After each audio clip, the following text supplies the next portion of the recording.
What is the most toxic thing a parent can say to a child? The purple crayon. One kid had the misfortune of being supplied an off-brand box of crayons, but the class soon discovered that within that sad box was a purple crayon that had a much more vivid, opaque, and overall more beautiful hue than any other proper Crayola purple crayon, nay any crayon, period. Through a series of trades, I possessed the coveted generic, gorgeous purple crayon for a time. I obtained it at about 40% of its original length, with only a thin ring of paper barely hanging on to the bottom. If I recall, not sure what I did with it, or what eventually happened to the purple crayon, but I am very old now and will always remember that royal piece of wax. I went to an all-girls school, with uniforms and all, and on the first day of school, mine was a huge school, literally a small town with about 9,000 girls in it. They welcomed us, the first graders, with a little parade, led by the school band, and they had prepared for us a little feast. I still remember how that food tasted like, so good. And when my first grade class teacher held my hand and led me to my class. In first grade, a girl named Allison leaned over and kissed me on the cheek for no reason. Apparently she was my girlfriend. I also once did a magic show for show and tell, and it was pretty fun to amaze people. Maybe that's why Allison kissed me. Girls love magic. I'm mixed-raced, biracial for you Americans. I was the only mixed kid in my whole town, except my sister, and I also grew up in a rough area. So since a toddler I'd been bullied and singled out a lot by other kids and adults, even on my street and at nursery. I guess I didn't realize it was bullying at the time. It didn't even bother me because I thought it was just normal to be disliked by people, and I learned the best way to get by was to avoid people and not talk. So, anyway, I started school, and in first grade my teacher was nice to me. I mean really nice, like in the same way my parents were. I never knew that other people could be like that. It amazed me. I was shy, and she encouraged me to speak in front of people in class. She told off other people and their parents when they said the N-word. I remember hearing the N-word in my first week in school and my teacher went nuts. I didn't even know what it meant.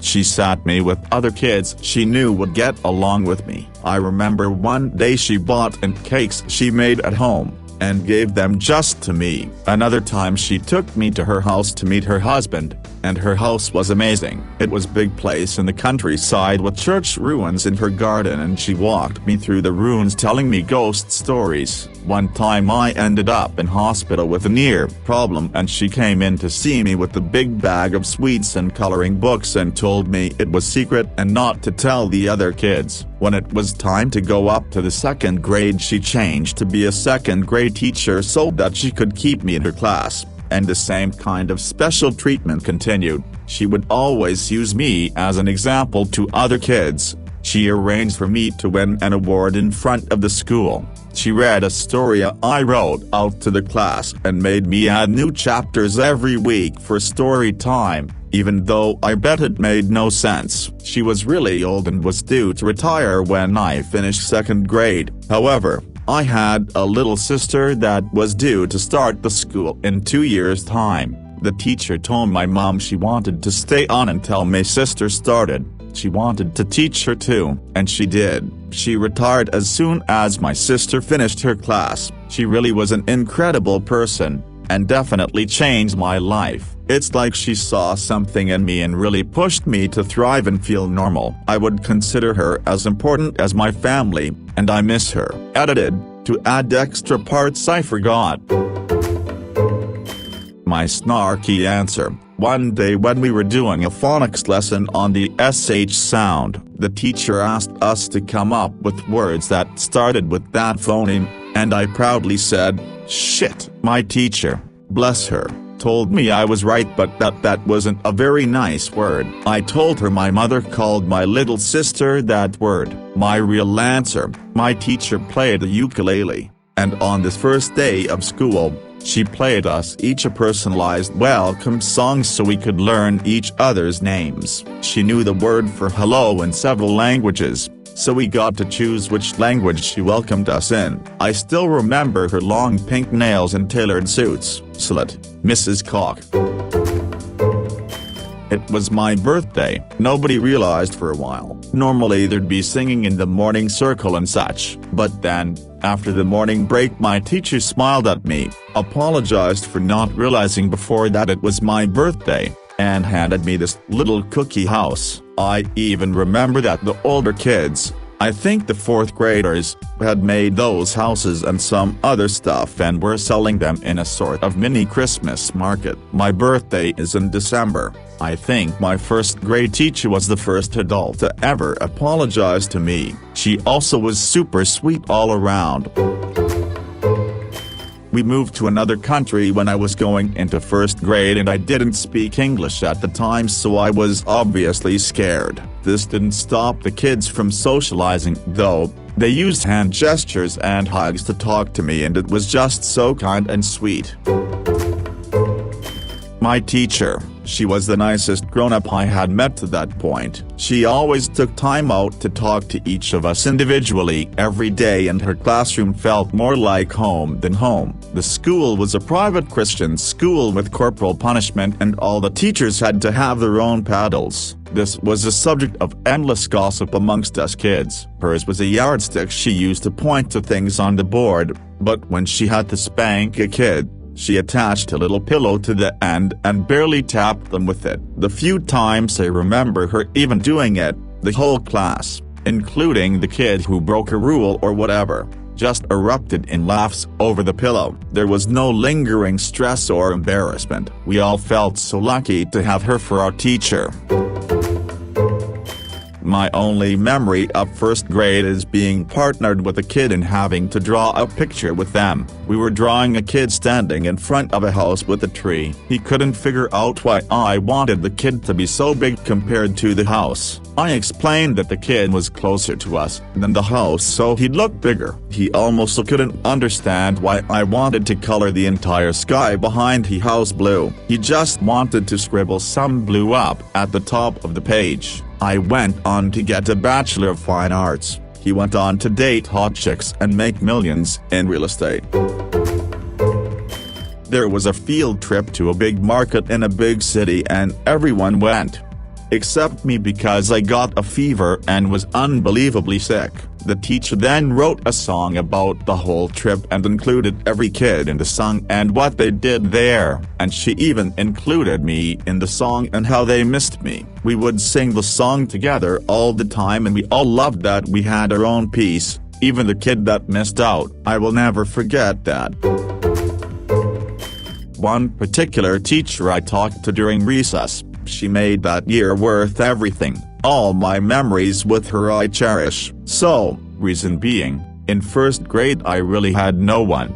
Tough life at home, was bullied by my classmates, and my teacher hated me because I had a lot of anxiety attacks. I wasn't allowed to sit on a bench during recess. My teacher would come up to me and tell me to stop being lame and go play, and when I went to play, kids would look at me weird and say no one invited you. So I felt stuck, and instead I used to sit in a corner far from the playground every day so no one could see me. I already wanted to die at that age, and I remembered sitting in that corner one day praying to God, begging to just take me already. That was when this teacher I'd never seen before came to speak with me. Every single day, she spoke with me during recess while we walked around the playground. She talked to me about birds a lot. I know a lot about owls now. Specifically, she told me about things she learned about life, gave me motivation, taught me how to worry less, and reassured me that everything would be okay. Those little things meant the world to me. I'm almost 20 now and swear I'll never forget her. I wish I could thank her for giving me the only good memories I have from 1st grade. Making lots of friends. Friends were so easy to make back then. All I had to do was walk up to a group of my classmates and we would all play. That was the first time I made lots of friends. Sadly, it went downhill after second grade since I had to move schools. We raised chickens from eggs in our class, and used it to learn how chickens were born and where eggs came from. I think a nearby farm offered some fertilized eggs to the class. We had a small glass pan in the classroom for a bit for the chicks to be in. It was really educational and fun to see the baby chicks hatch and then run around. Eventually they were taken back to the farm as egg-producing chickens. 10/10 experience. I drew a picture book.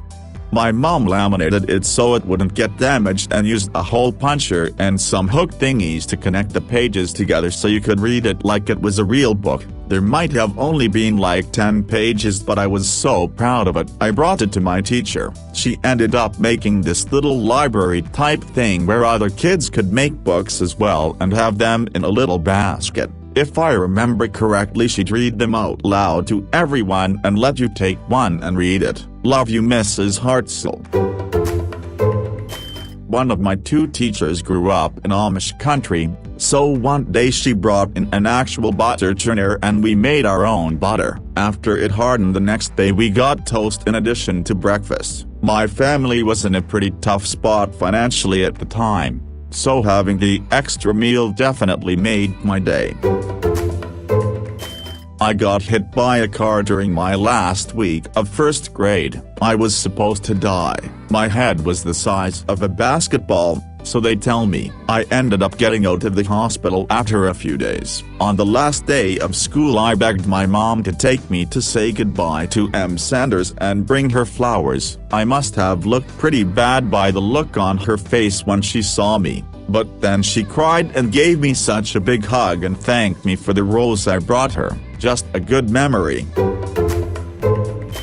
On this first day of school, as we trickled in and our parents left, we got to pick a desk and create an elephant name tag for it. Basically, a stand-up name tag on the top of our desks with a cute cutout paper elephant, but the teacher glued little pieces of real black licorice for the tail. I couldn't believe it. I love that name tag. I have never forgotten it, 30 years later. Also, every morning all year long, right after attendance, the teacher would put on the record, "What Are You Wearing" by Hap Palmer, pretty sure the original 1969 version, and we got to stand up when the song instructed us to do so if we were wearing the article of clothing it named. Somehow it made us all feel special when we got to stand up. I still remember the song.